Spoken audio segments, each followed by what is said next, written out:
All righty.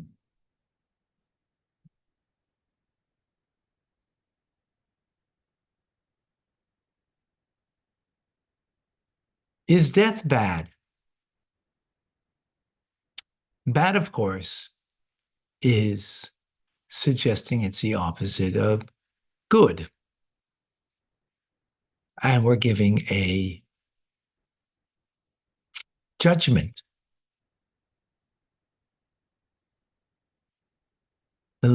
Life and death is in the hands of the Almighty.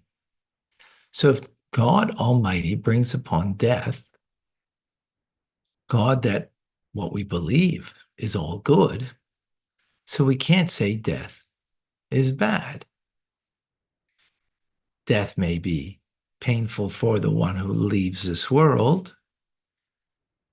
Death may be painful for those who are left in this world because their loved one has left this world. But to suggest that it's bad is saying that God did something that's wrong. And of course, that'd be very foolish. And not just foolish, but wrong. Death really is a transition. And all transitions are a challenge and can be difficult and even painful.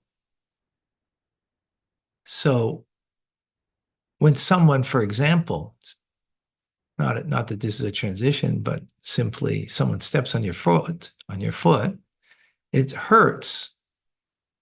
But just because it hurts, it's painful, doesn't mean you need to suffer. You could choose not to suffer. That needs to be something that we're mindful of, because it's natural to fall from the, the feeling of pain, being hurt, into being a victim and suffering. That's very easy to fall into.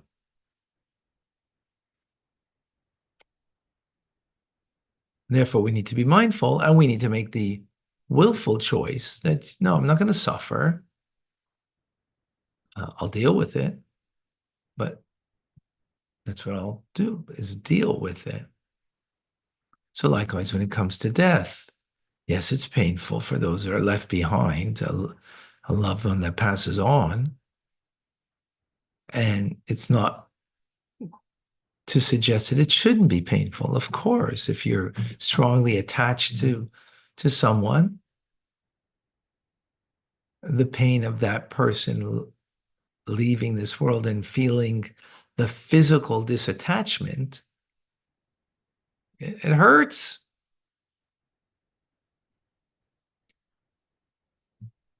But we have to choose not to suffer, and we have to choose to understand that that pain is brought to us by God, and it's all good. Good doesn't mean I understand the good, appreciate it with my mind and heart, but I'm given over to the fact that it is good.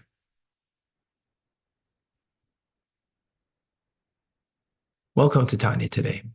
I'm Rabbi Ronnie Fine, coming to you from Chabad Zuch and Kadesh in Montreal, Canada, where it's a privilege and a pleasure to share with you the Tanya. We begin today the 27th letter.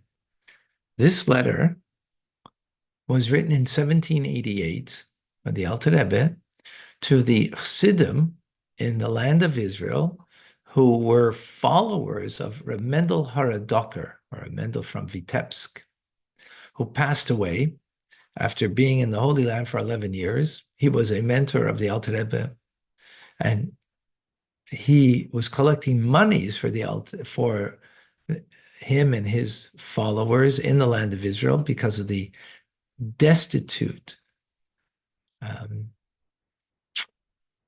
very, very difficult, challenging situation of living in the land of Israel and being able to put bread on the table. So he collected funds And he continued after this, of course, still to send funds to the Holy Land. So this is to the Chassidim who were broken. Their Rebbe had passed away. And he's sending a letter of comfort. So he begins with the words, my beloved, my brethren and friends who are as dear and so forth to me as my soul. May the name of God be upon you and may you live forever. And your children with you, the seed of truth, may you be blessed by God forevermore. Wow. So he says, I've come to speak to the heart of the smitten on the passing of Reb Mendel, to console you and redouble support with that which my ear heard from others and that which I have understood myself. You know, the Alter Rebbe understood. Of course, he's connected to all souls as a Rebbe, Reish Bnei Israel, the head of the Jewish people, but specifically to the soul of Reb Mendel Haradoker. So now he explains. There's an idiom used by our sages that says that he, the righteous, the tzaddik, right, in their passing and their leaving from this world, left life for all the living. Now, what does that mean? What do you mean they left life? Don't I have my own life? That I need life to be left for me? What does that mean? So we need to understand there's a difference between the righteous and us, regular people. Regular people, we're nourished by physical things because we're physical entities. Yes, we've got a soul. It's a part of God, absolutely. But we don't live soul. We live physical, right? We hope to remember our soul, know that we got a soul, be compassionate to your soul, right? But where we live is in a material and physical, not the righteous. The righteous, it says, that the righteous live by their faith. And not just faith, but the awe of God. And not just the awe of God, but the love of God. Three things that nourish the righteous, not figuratively, literally. Now we get nourished also to some degree, of course. You know, we're learning Tanya together. We feel uplifted, right? We feel, you know, somewhat, if you will, satiated, for sure. But here we're talking about a much more profound and meaningful manner, in a very literal sense, that this gives them life. Gives them life. So at the time of their passing of this righteous person, there's 5 levels of the soul, 2 that are transcendent, and 3 that are from within. 3 within are nefesh, ruach, neshama.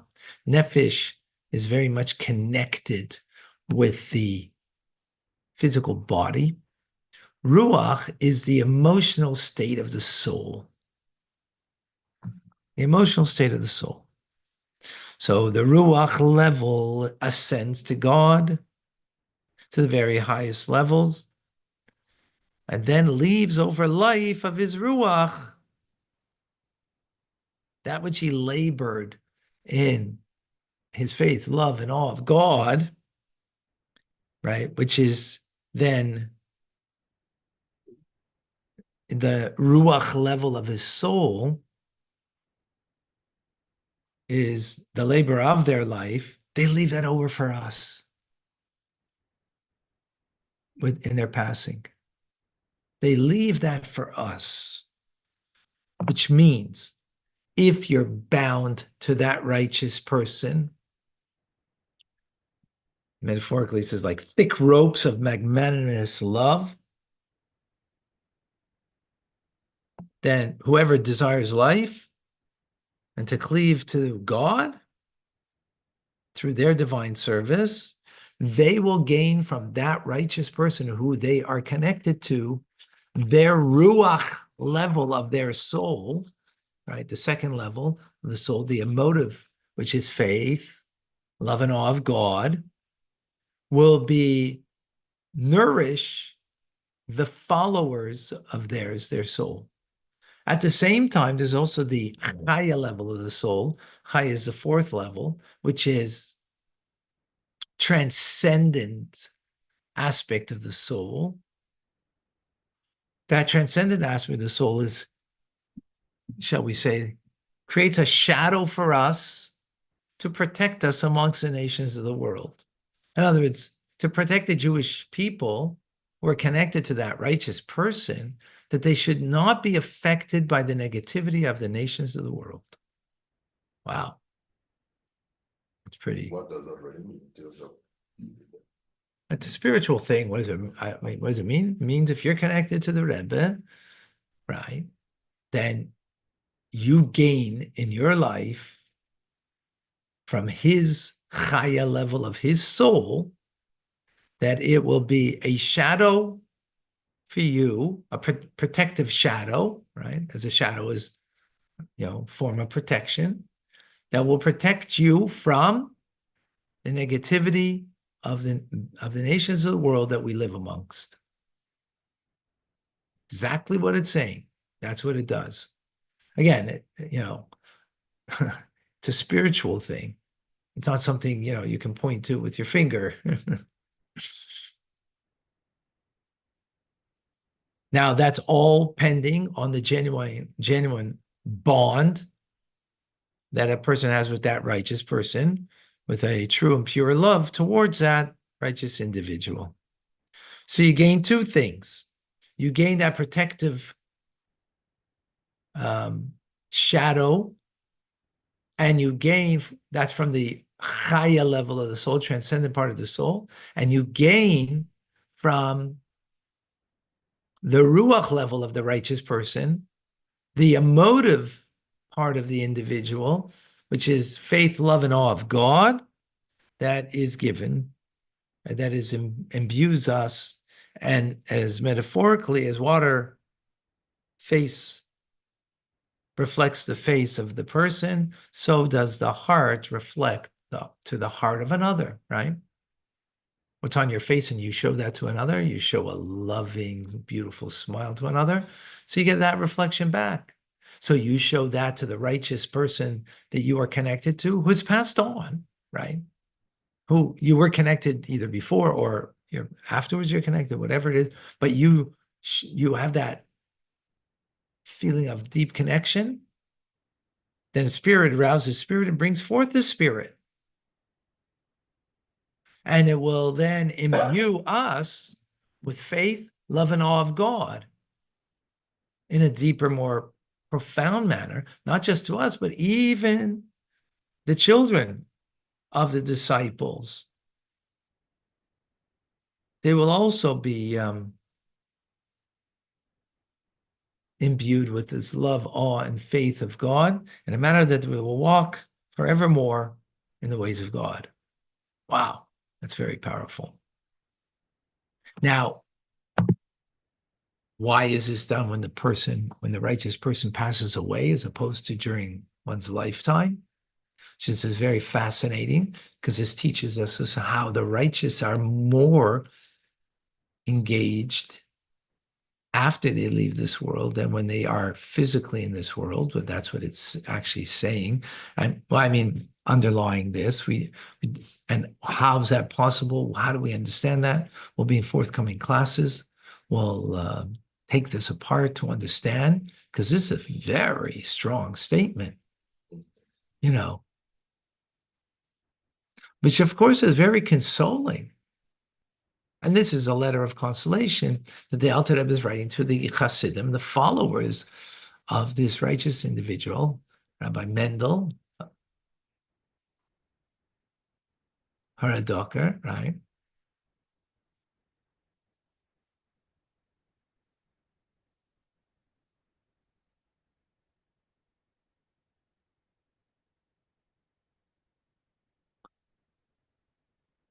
Very powerful.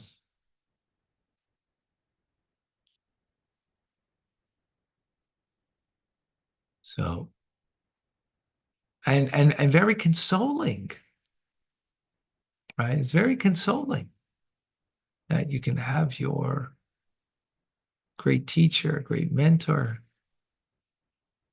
Rebbe, passing away, and you're still very connected.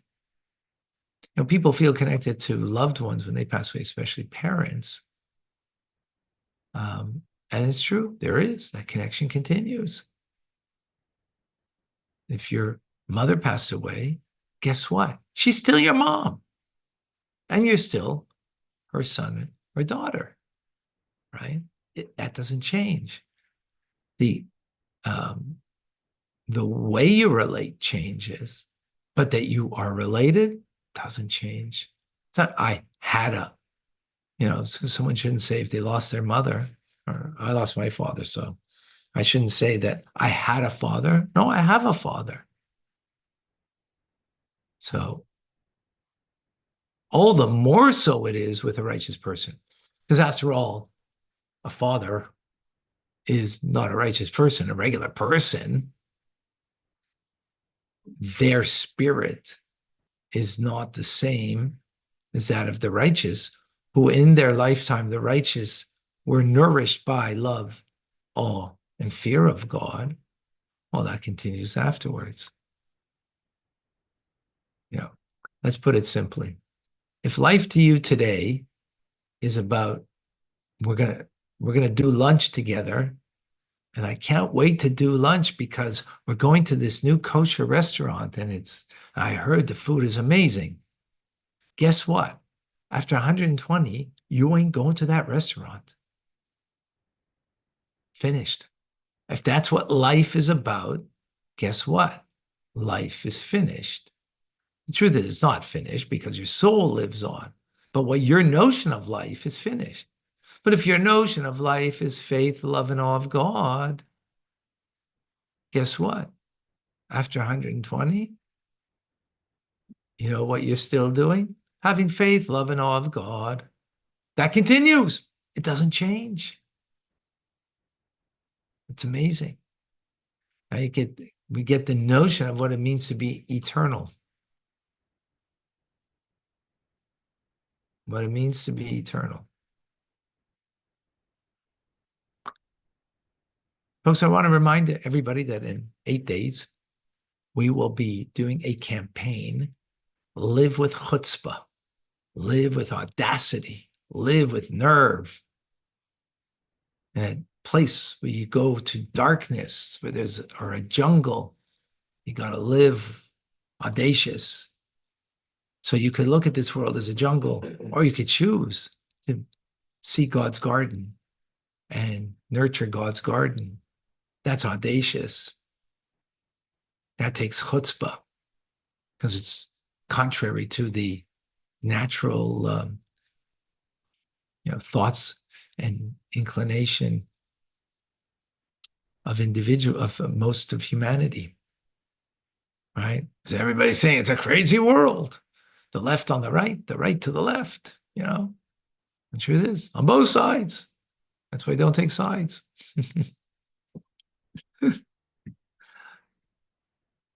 So we're doing a campaign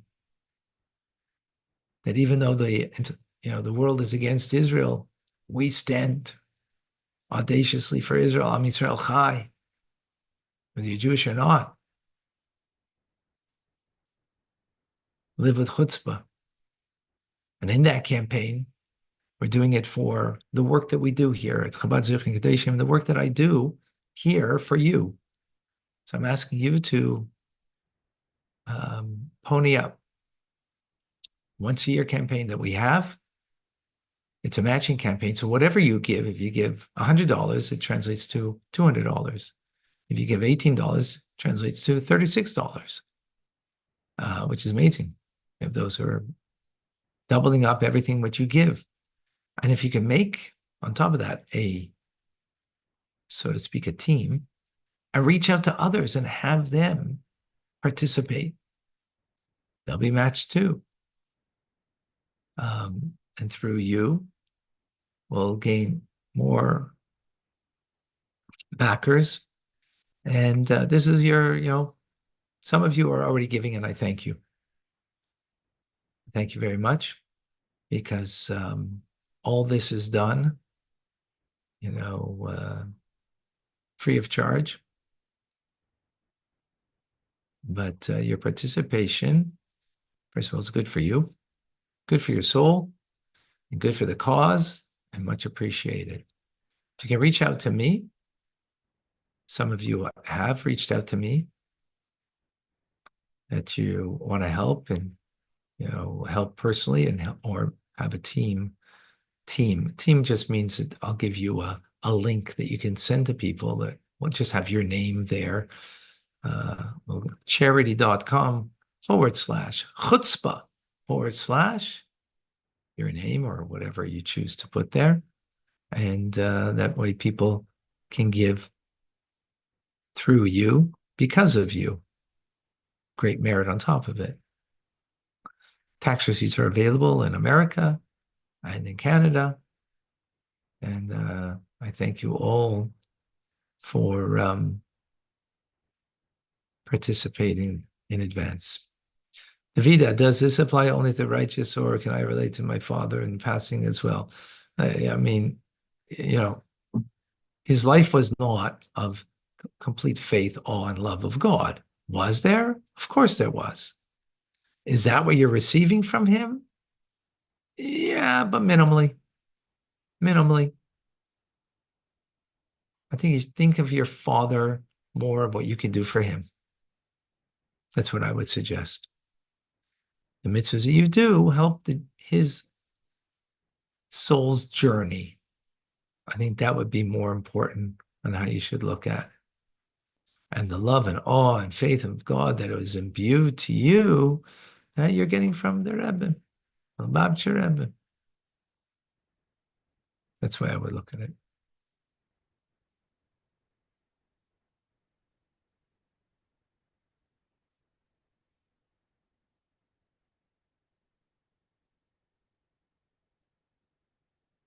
Can you pray to God that he can help you to do tshuva? Absolutely.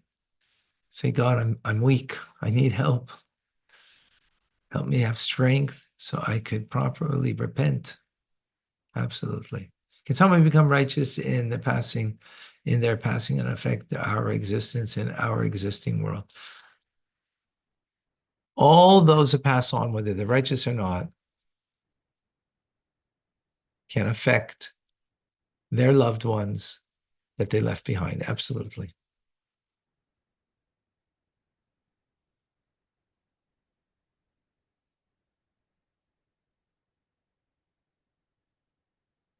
Where can we find the media to help promote? Thank you, Henya.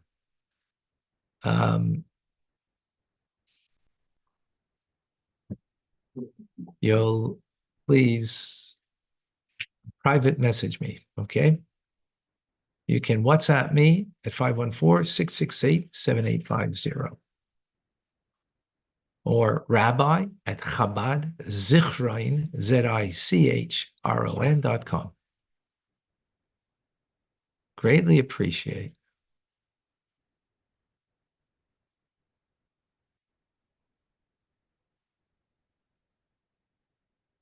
Okay. I don't see any other questions. Folks, gotta live with chutzpah. Gotta have nerve. For me, that means when I walk the street and I have my tefillin with me, I'll ask a Jew, did you put on tefillin today? For me, the street doesn't belong to the gangs. To me, the street doesn't belong to the cars. To me, the street only belongs to God ultimately. And God wants all of that. He created all of that so you could do a mitzvah with someone on the street. That notion is chutzpah. You mean there's thousands of cars that drive by this street every day? And you say it's not for them so they can get to work, so they go to their family? If they're doing that as a mitzvah, yes, then it's for them too. It's not just me, obviously. Anybody. The street belongs to those who do good. So if you're just doing it, for self-fulfillment, but not to connect to God, so then it's not created for you. Potentially it is. Potentially it is created for you, that you have the notion that you're here to serve God, and you're going to work in the service of God to take care of your family. Taking care of your family is a part of your duty towards God. And of course, to your family. That notion we get, right? But that it's part of my service of God. So now you're on the street traveling. The street was made for you. There's people on the street that are the gangs, who do ill. It wasn't created for them. Only created for them that they should recognize ultimately the wrong of their way and do tshuva. Oh, then it's for them too. That notion takes gall, and takes more gall to live it.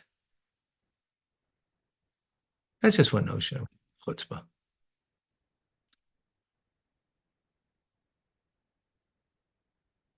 I'm Rabbi Ronnie Fine, coming to you from Chabad Zuch and Kadesh in Montreal, Canada, where it's a privilege and a pleasure to share with you the Tanya.